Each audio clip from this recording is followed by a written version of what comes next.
সবাইকে স্বাগতম।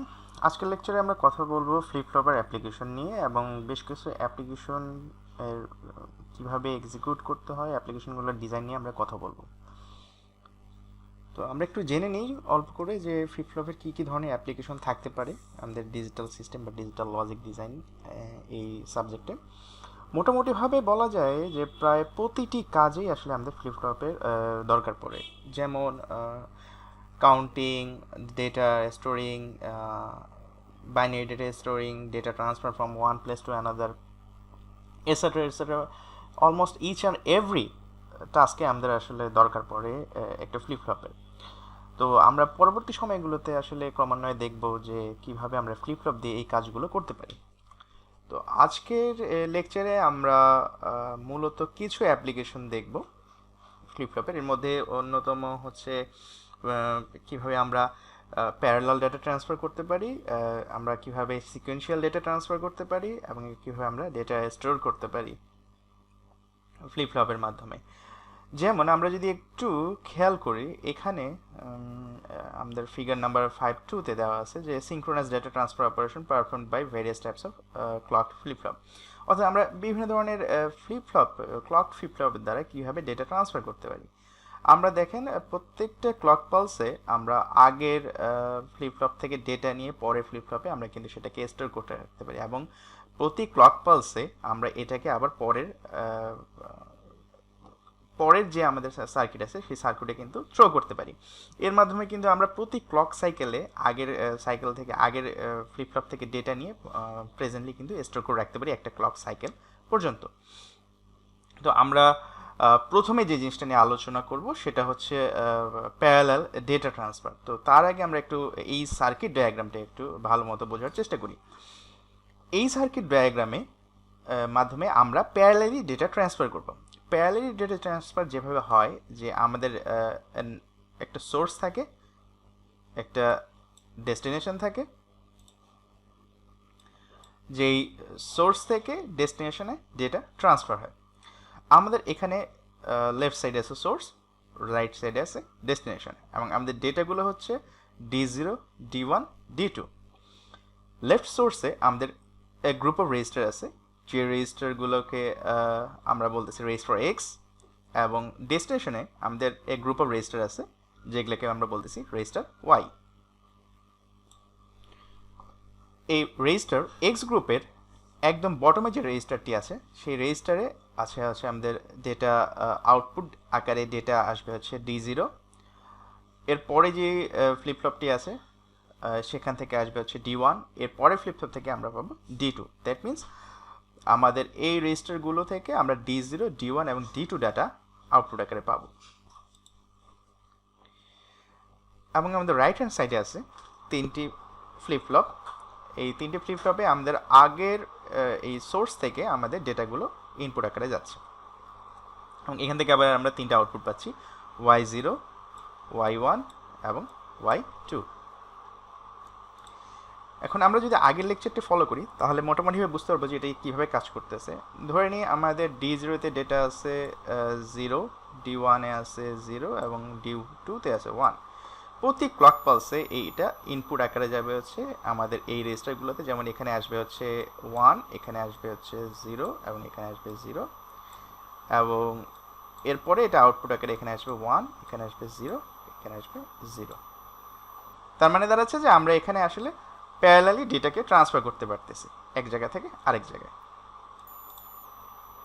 এবং আরেকটি গুরুত্বপূর্ণ বিষয় হচ্ছে আমরা এই ডেটাটাকে একটি ক্লক সাইকেলে পর্যন্ত ধরে রাখতে পারতেছি, অর্থাৎ আমরা টেম্পোরারিলি ডেটা স্টোর করে রাখতে পারতেছি ফর ওয়ান ক্লক সাইকেল। এখন আমরা দেখব যে আসলে সিরিয়াল ডেটা ট্রান্সফারের ক্ষেত্রে কি হয়।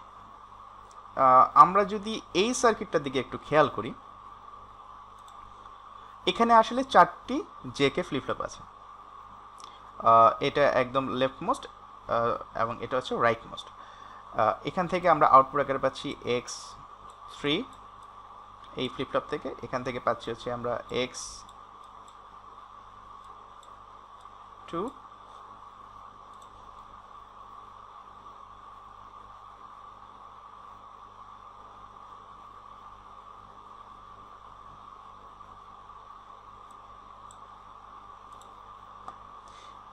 এখান থেকে পাচ্ছি আমরা হচ্ছে x1 এবং এই জায়গা থেকে পাচ্ছি আমরা x0, অর্থাৎ 4টি ফ্লিপ ফ্লপ থেকে আমরা 4টি আলাদা আলাদা আউটপুট পাচ্ছি। এবং এখানে আছে আমাদের শিফট পালস আছে, যেটাকে আমরা আসলে ক্লক পালস হিসেবেও চিন্তা করতে পারি। এবং আমাদের এখানে আছে হচ্ছে ডেটা ইন। তো এই ডেটা ইন থেকে আমাদের ইনপুট যাবে হচ্ছে এই ফ্লিপ ফ্লপে, এবং সেখান থেকে আমরা প্রথমে আউটপুট পাবো x3-তে। এই x3 ইনপুট আকারে আসছে হচ্ছে এই ফ্লিপ ফ্লপে, যেখান থেকে আউটপুট পাবো হচ্ছে x2, তারপরে আমরা পাচ্ছি হচ্ছে ইনপুট আকারে x1। এভাবে আর কি প্রত্যেকটা থেকে আমরা একটা একটা করে আউটপুট পাচ্ছি। তো এটা ছিল হচ্ছে আমাদের x0, এটা হচ্ছে x1, এটা হচ্ছে x2 এবং এটা হচ্ছে x3। এখন দেখেন কি হচ্ছে, এটা এনজিটিতে কাজ করতেছে। আমরা এই টাইমিং ডায়াগ্রাম থেকে বুঝতে পারতেছি যে এটা আমাদের এনজিটিতে কাজ করবে। এখন এটা কিভাবে কাজ করবে আমরা একটু ব্যাখ্যা দিই। প্রথমে ডেটা ইনে আমাদের ডেটা ছিল হচ্ছে 1, তার মানে আমরা এখানে পাচ্ছি হচ্ছে 1। এই 1টা যখন হচ্ছে আমাদের এনজিটি আমরা পাবো, সেই সময় এটা ইনপুট থেকে চলে যাবে হচ্ছে আমাদের আউটপুটে, এবং আউটপুটে অর্থাৎ x3-তে আমরা পাবো হচ্ছে 1। কিন্তু এই ক্লক সাইকেলে এনজিটিতে কিন্তু ইনপুট আকারে আগের যে ভ্যালুগুলো, সে সবগুলো ভ্যালু কিন্তু ছিল 0। আমরা একটু খেয়াল করে দেখি, x3 যেটা, x3 ভ্যালু ছিল 0, x2 এর ভ্যালু ছিল 0, x1 এর ভ্যালু ছিল 0। তার মানে আমরা এই প্রত্যেকটা জায়গাতে কিন্তু এই টাইম সাইকেলে আমরা পাচ্ছি কি 0।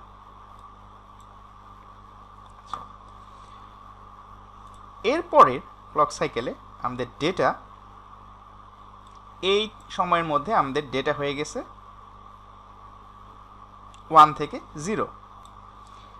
এখন x3-তে আমরা এই পুরো ক্লক সাইকেল ধরে আমরা পাবো হচ্ছে 1, কিন্তু x2 এবং x1 এই দুটোতে কিন্তু আমাদের ভ্যালু থাকবে 0। কেন? কারণ আমাদের ডেটাটা এখন আসলে এই জায়গাতে এসে পৌঁছায়নি। আচ্ছা, এখন আমরা যদি দেখি যে এর পরে ক্লক সাইকেলে কি হচ্ছে, এর পরে ক্লক সাইকেলে, সেকেন্ড ক্লক সাইকেলে দেখি যে ডেটা ইনের ভ্যালু হয়েছে এখানে 0। তার মানে আমরা ডেটা ইনের ভ্যালু পাচ্ছি হচ্ছে 0। এই 0টা আমাদের x3-কে করে দেবে 1 থেকে 0, তার মানে আমরা x3-তে পাবো হচ্ছে 0। কিন্তু এই x3-র এই ইনপুট আগের যে 1টা ছিল, সেই 1 কিন্তু ইনপুট আকারে চলে যাবে x2-তে। যদি ইনপুট আকারে চলে যায়, তাহলে আমরা এইখানে আউটপুট আকারে পাবো কি 1, অর্থাৎ 1। এবং এইখানে আগে ছিল 0, যেটা আবার ইনপুট আকারে চলে যাবে এখানে,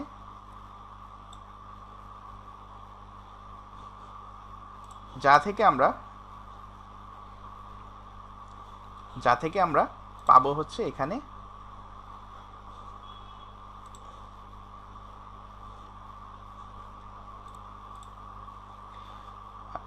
আমরা যদি আসলে একটু পরিষ্কার করে দেখার চেষ্টা করি, তাহলে আমরা একটু পরিষ্কার করে আমরা একটু লেখার জন্য সময় নিলাম। আমাদের এখানে যদি ইনপুট আকারে 0 থাকে, পরবর্তী সময়ে আমাদের এই 1টা হয়ে যাবে আসলে 0। এরপর এই 1টা ইনপুট আকারে চলে আসবে এই জায়গাতে, তখন এখানকার ইনপুটটা হয়ে যাবে আসলে, এটা হয়ে যাবে 1, এবং এই ইনপুটটা চলে আসবে এখানে, যা ছিল আগে 0, এবং ইনপুট আকারে আমরা পাচ্ছি এটা 0, এবং এই ইনপুট আকারে এটা চলে আসবে এবং এখানে থাকবে আসলে 0। আসলে এইভাবে প্রত্যেকটা ক্লক সাইকেলে আমাদের ভ্যালুটা এক ঘর করে করে আমাদের পরবর্তী যে হচ্ছে ফ্লিপ ফ্লপ আছে, সেই ফ্লিপ ফ্লপগুলোতে শিফট করবে। অর্থাৎ এখানকার ভ্যালুটা চলে যাবে এখানে, এখানকার ভ্যালু চলে আসবে এখানে, এখানকার ভ্যালু চলে আসবে এখানে, এবং আলটিমেটলি আমাদের টাইমিং ডায়াগ্রামটা হবে এরকম। যেমন দেখেন, x3-তে প্রথম এনজিটিতে ছিল হচ্ছে 1, বাদ বাকি সবগুলোতে এখানে 0 0 এবং 0, এখানে ছিল 1। এর পরেরটাতে আমার এখানে আসছে 0, এই যে 1টা ছিল, এই 1টা শিফট হয়ে চলে আসছে এখানে, এবং এখানে আছে 0। এরপরে ক্লক সাইকেলে আবার ডেটা 1 হয়ে গেছে, এই জন্য আমরা x3-তে পাচ্ছি 1, x2-তে এই 1টা আবার আমাদের 0 হয়ে গেছে, কারণ এখান থেকে এই 0টা এখান থেকে এখানে চলে আসছে, এবং এই 1টা আবার এখান থেকে এখানে চলে আসছে, তার মানে এটা হয়ে গেছে আসলে 1, এবং এই 0টা এখানে 0 আছে। আলটিমেটলি আসলে আমাদের ডেটাগুলো প্রতি ক্লক সাইকেলে এখান থেকে এখানে এখানে, এখানে এবং এখানে, এভাবে প্রতি ফ্লিপ ফ্লপে একটু একটু করে শিফট হচ্ছে। ডেটা ট্রান্সফারে আমরা আরেকটি উদাহরণ দেখতে পারি, সেটা হচ্ছে শিফটিংয়ের মাধ্যমে কীভাবে ডেটা আসলে সিকোয়েন্সিয়ালি ট্রান্সফার হয়। যেমন আমরা যদি এই সার্কিটটা একটু দেখি, এ গ্রুপ অফ রেজিস্টার, এটা হচ্ছে এক্স গ্রুপ অফ রেজিস্টার, এবং এখানে হচ্ছে গ্রুপ অফ রেজিস্টার আছে ওয়াই। আমাদের কাজ হচ্ছে এক্স থেকে ওয়াই গ্রুপে ডেটাগুলোকে সিকোয়েন্সিয়ালি শিফট করা। তো সেটা কীভাবে হচ্ছে, আমরা এর আগের উদাহরণে যেভাবে দেখলাম যে ডেটা প্রতি ক্লক সাইকেলে এখান থেকে এখানে শিফট হচ্ছে, এখান থেকে এখানে শিফট হচ্ছে, এক্ষেত্রেও আসলে ঠিক একই ঘটনা ঘটবে আমাদের অ্যারেঞ্জমেন্টের ক্ষেত্রে।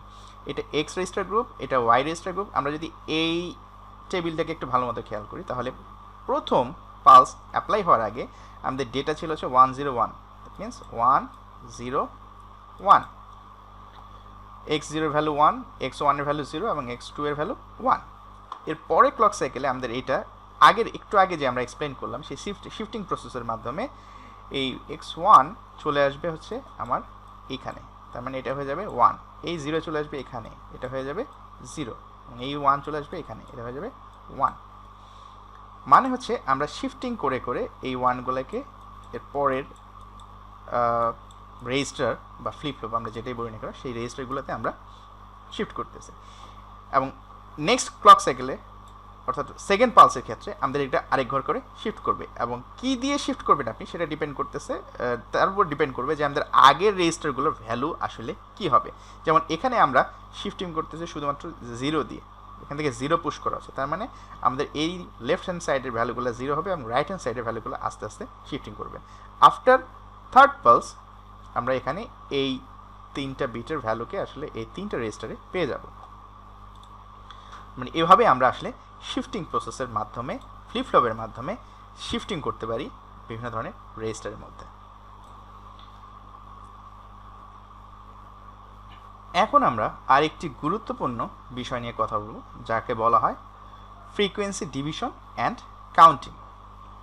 তো এই ফ্রিকোয়েন্সি ডিভিশনে যাওয়ার আগে আমরা একটু আসলে বেসিক ধারণা নিতে হবে আমাদের, যে ফ্রিকোয়েন্সি বলতে আসলে আমরা এখানে কী বুঝতেছি। আপনারা এখানে একটি সার্কিট দেখতে পাচ্ছেন এবং হচ্ছে এখানে একটি টাইমিং ডায়াগ্রাম দেখতে পাচ্ছেন। আমি আগে ফ্রিকোয়েন্সি নিয়ে একটু কথা বলবো। আচ্ছা, এখানে দেখেন আমাদের এই সার্কিটে একটি ইনপুট ক্লক পালস এই ফ্লিপ ফ্লপে ইন করছে বাবল আকারে একটি ব্লো হয়ে, তার মানে এটা এনজিটিতে আসলে এই ফ্লিপ ফ্লপ ট্রিগার করবে। এখন এই ক্লক পালসের আসলে নিজস্ব একটা ফ্রিকোয়েন্সি আছে। আমরা যদি একটু ফ্রিকোয়েন্সি ডেফিনেশন সম্পর্কে জানি, তা হচ্ছে 1 সেকেন্ডে একটি সিগন্যাল যতগুলো পূর্ণ কম্পন সম্পন্ন করে। পূর্ণ কম্পন বলতে আমরা কি বুঝতেছি, যে এরকম একটা সাইকেল বা স্কোয়ার ওয়েভের ক্ষেত্রে এটা যদি একটা স্কোয়ার ওয়েভ হয় তাহলে হচ্ছে এরকম একটা সাইকেল সম্পন্ন করলে তাহলে আমরা বলতেছি এটাকে একটি পূর্ণ কম্পন। এবং এই সময়টা, এইটুকু সময়ে এটুকুকে আমরা বলতেছি হচ্ছে টি, কম্পন কাল। তো এই টি ক্লক হচ্ছে আমাদের এখানে কম্পন কাল, এবং এটা হচ্ছে একটা পূর্ণ সাইকেল। আমাদের এখানে এইটা হচ্ছে একটা পূর্ণ সাইকেল। তো ফ্রিকোয়েন্সি ডিভিশন বলতে আসলে আমরা যা বুঝতেছি সেটা হচ্ছে একটি ক্লক পালসের ফ্রিকোয়েন্সিকে আসলে আমরা ভাগ করব কিভাবে। আমরা যদি একটা সূত্রের দিকে আগাই তাহলে হচ্ছে F is equal to, frequency সূত্র আমরা জানি 1/t। তাহলে আমরা যদি একটা ফ্রিকোয়েন্সি, সিগন্যালের ফ্রিকোয়েন্সিকে যদি আমরা আসলে কমাতে চাই, ভাগ করতে চাই, অর্থাৎ এটাকে আমরা হয়তো আমি 2 দিয়ে ভাগ করলাম বা 4 দিয়ে ভাগ করলাম বা 8 দিয়ে, এভাবে যদি ভাগ করতে চাই তাহলে আমাকে কী করতে হবে, আমাকে এই টি এর ভ্যালুটা বাড়াতে হবে। তো টি এর ভ্যালু আমরা কীভাবে বাড়াতে পারি, টি এর ভ্যালু বাড়ানোর এই টেকনিকটা নিয়ে আমরা এখন আসলে কথা বলবো। আমাদের এখানে ক্লক পালস আছে এবং একটা নির্দিষ্ট সময় আছে, কম্পন কাল আছে, টাইম আছে। এইটাকে আমরা এই প্রত্যেকটা আউটপুটের ক্ষেত্রে আমরা এটাকে বাড়াবো বা বলতে গেলে আসলে দ্বিগুণ করব। সেটা কিভাবে, সেই জিনিসটা নিয়ে আমরা আলোচনা করব। তার আগে আমরা এই সার্কিটটিটা একটু দেখে নিই। এই সার্কিটটির ভিতরে আমাদের এখানে আছে 3টা জেকে ফ্লিপ ফ্লপ। এখান থেকে আসলে আমরা আউটপুট আকারে পাচ্ছি, এখানে হচ্ছে এটা হচ্ছে Q0, এটা হচ্ছে Q1 আউটপুট এবং এটা হচ্ছে Q2 আউটপুট। জিনিসটা দেখতে একটু অগোছালো মনে হচ্ছে যে এরকমভাবে কেন, কিন্তু আমরা একটু পরে বুঝতে পারবো যে আসলে কেন এভাবে ডিজাইনটা করা হয়েছে। অর্থাৎ ইনপুট আকারে আমাদের এখানে ক্লকে যাবে এবং হচ্ছে আমাদের আউটপুট আকারে এখান থেকে বের হয়ে আসবে। এখানে মজার ব্যাপার হচ্ছে প্রত্যেকটি জেকে ফ্লিপ ফ্লপের ইনপুটের দুটো করে 1 দেওয়া আছে। একটি জেকে ফ্লিপ ফ্লপের যদি দুটো ইনপুটেই 1 থাকে, তার মানে আমরা জানি যে এর আউটপুটে ভ্যালু টগল করবে। টগল মানে হচ্ছে এখানে যদি 0 থাকে, মানে প্রথম ক্লক সাইকেলে এটা হবে 0 1, এরপরে ক্লক সাইকেলে এটা হয়ে যাবে 1 0। তো ইনিশিয়ালি আমরা ধরে নিই যে প্রত্যেকটা Q0 Q1 এবং Q2 এর ভ্যালু ছিল 1। আমরা ধরে নিই, আমরা নীল দিয়ে ধরে নিচ্ছি যে প্রত্যেকটার ইনিশিয়াল ভ্যালু ছিল 1।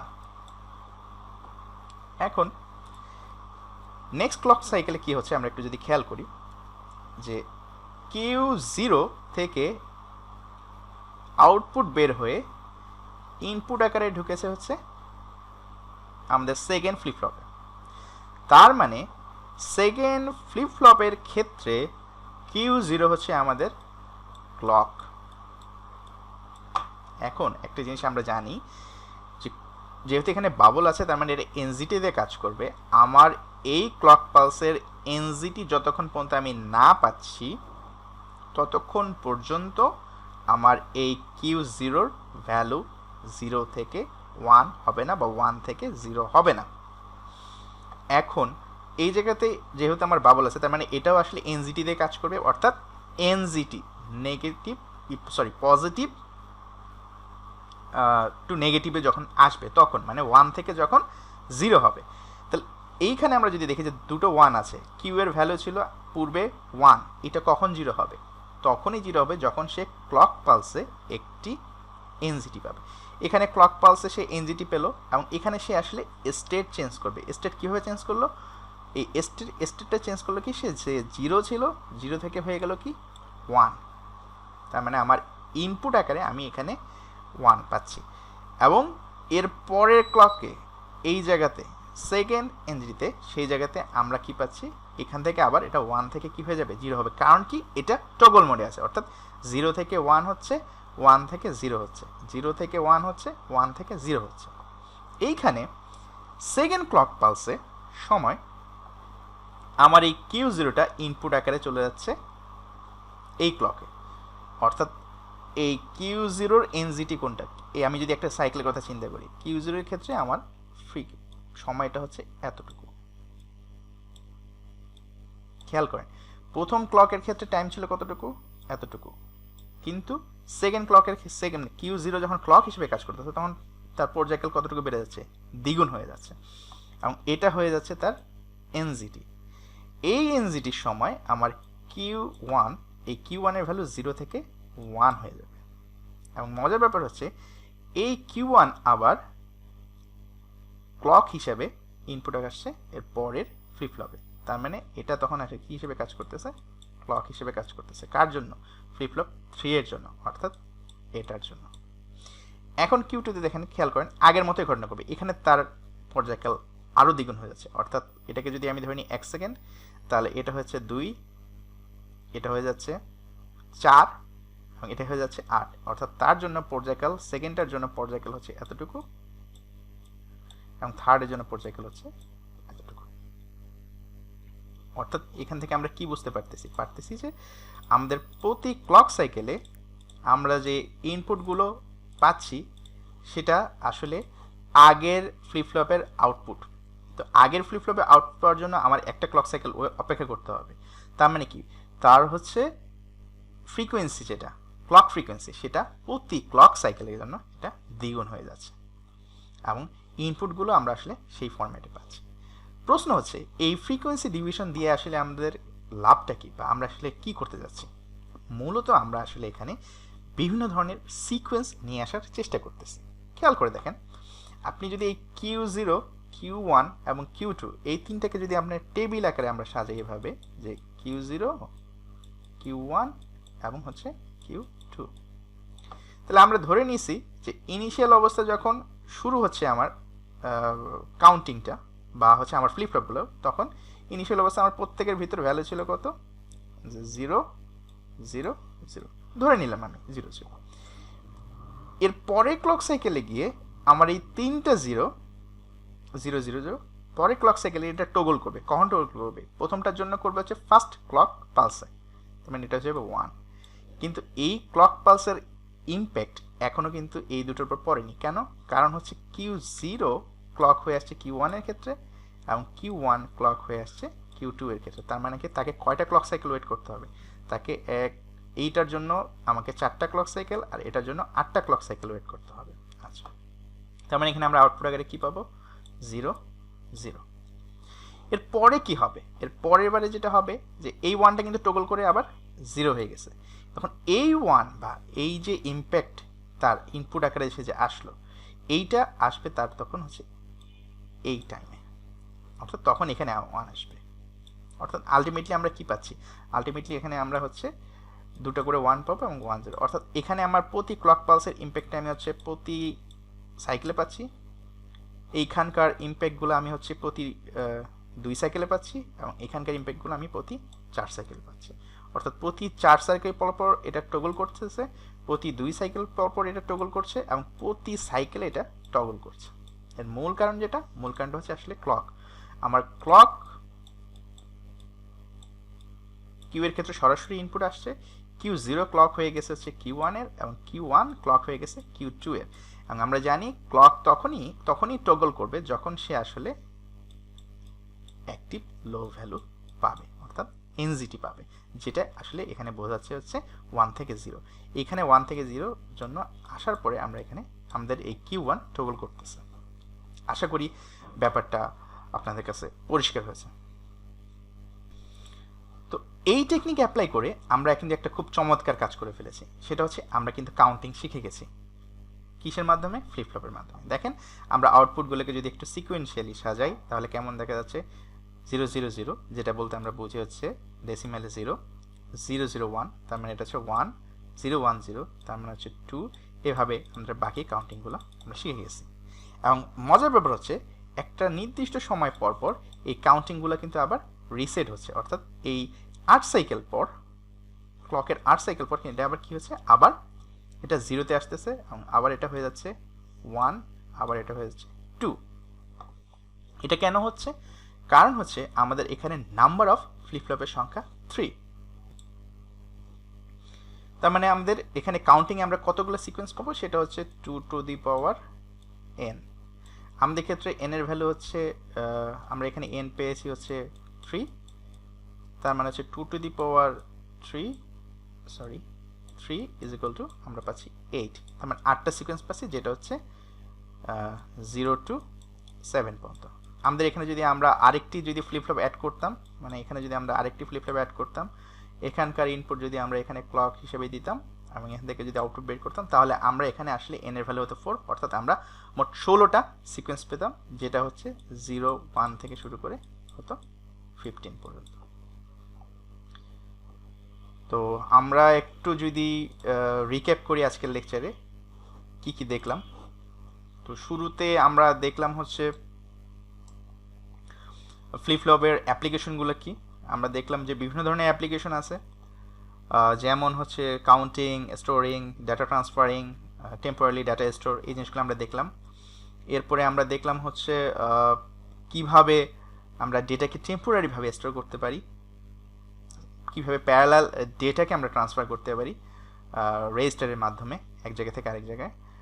আমরা এরপরে দেখলাম সিরিয়াল ডেটা কীভাবে আমরা ট্রান্সফার করতে পারি ফ্লিপ ফ্লপের মাধ্যমে, শিফটিংয়ের মাধ্যমে।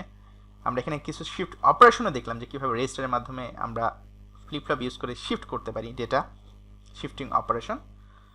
এরপর আমরা দেখলাম যে কিভাবে আমরা ফ্রিকোয়েন্সি ডিভিশন, অর্থাৎ কোনো একটা ক্লকের ফ্রিকোয়েন্সিকে কিভাবে আমরা ভাগ করতে পারি, সেই সার্কিটটি আমরা দেখলাম, সেই সার্কিট নিয়ে আলোচনা করলাম। এবং আমরা এর মাধ্যমে কিভাবে ডেটা কাউন্ট করতে পারি, কাউন্টিং অপারেশন পারফর্ম করতে পারি, সেই জিনিসটাও আসলে আমরা এক্সপেরিমেন্টালি দেখলাম, এক্সপ্লেনেশন দেখলাম। তো ধন্যবাদ সবাইকে।